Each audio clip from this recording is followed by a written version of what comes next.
પોરબંદર જિલ્લાના કડેગી, કાંસાબડ, છત્રાવા ગામો અને અમીપુર ડેમની કેન્દ્રીય કેબિનેટ મંત્રી માંડવિયા તથા રાજ્યના કેબિનેટ મંત્રી મોઢવાડિયાએ મુલાકાત લઈ વિકાસ કાર્યોની સમીક્ષા કરી હતી.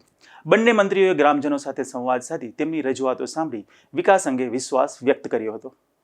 કેન્દ્રીય કેબિનેટ મંત્રી ડોક્ટર મનસુખ માંડવિયા અને રાજ્યના કેબિનેટ મંત્રી અર્જુનભાઈ મોઢવાડિયાએ પોરબંદર જિલ્લાના કડેગી, કાંસાબડ, છત્રાવા ગામો તેમજ અમીપુર ડેમની મુલાકાત લીધી હતી. આ મુલાકાત દરમિયાન બંને મંત્રીઓએ સ્થાનિક ગ્રામજનો સાથે સીધો સંવાદ સાધી તેમની સમસ્યાઓ અને રજૂઆતો ધ્યાનપૂર્વક સાંભળી હતી. સાથે જ સરકારની વિવિધ કલ્યાણકારી યોજનાઓના અમલીકરણ અંગે પણ ગ્રામજનો પાસેથી પ્રતિસાદ મેળવ્યો હતો. ડોક્ટર મનસુખ માંડવિયાએ જણાવ્યું હતું કે ઘેડ વિસ્તારના સર્વાંગી વિકાસ માટે રાજ્ય સરકારે મહત્વપૂર્ણ આયોજન હાથ ધર્યું છે. તેમણે જણાવ્યું કે પાણીની સમસ્યાના કાયમી ઉકેલ માટે આશરે ₹1,500 કરોડનું પેકેજ મંજૂર કરવામાં આવ્યું છે. ઉપરાંત ઘેડ વિસ્તારના રસ્તાઓના વિકાસ માટે પણ વધારાની રકમ ફાળવવામાં આવી છે.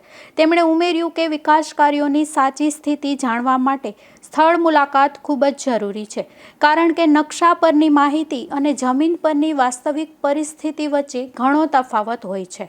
મંત્રીઓએ અમીપુર ડેમની સ્થિતિ અને તેના વિકાસલક્ષી મહત્વ અંગે પણ અધિકારીઓ સાથે ચર્ચા કરી હતી. ત્યારબાદ છત્રાવા ખાતે આવેલા શ્રી વચરાજ મંદિર ખાતે દર્શન કરી આશીર્વાદ પ્રાપ્ત કર્યા હતા. આ પ્રસંગે જિલ્લા પંચાયત પ્રમુખ શીતલબેન ઓડેદરા, પૂર્વ જિલ્લા પંચાયત પ્રમુખ રમેશભાઈ પટેલ, જિલ્લા ભાજપ મહામંત્રી રામભાઈ કરગઠિયા અને ઢેલીબેન ઓડેદરા સહિતના આગેવાનો અને મોટી સંખ્યામાં ગ્રામજનો ઉપસ્થિત રહ્યા હતા. નિપુલ પોપટ સાથે અશોક થાનકી, ગુજરાત ન્યૂઝ, પોરબંદર.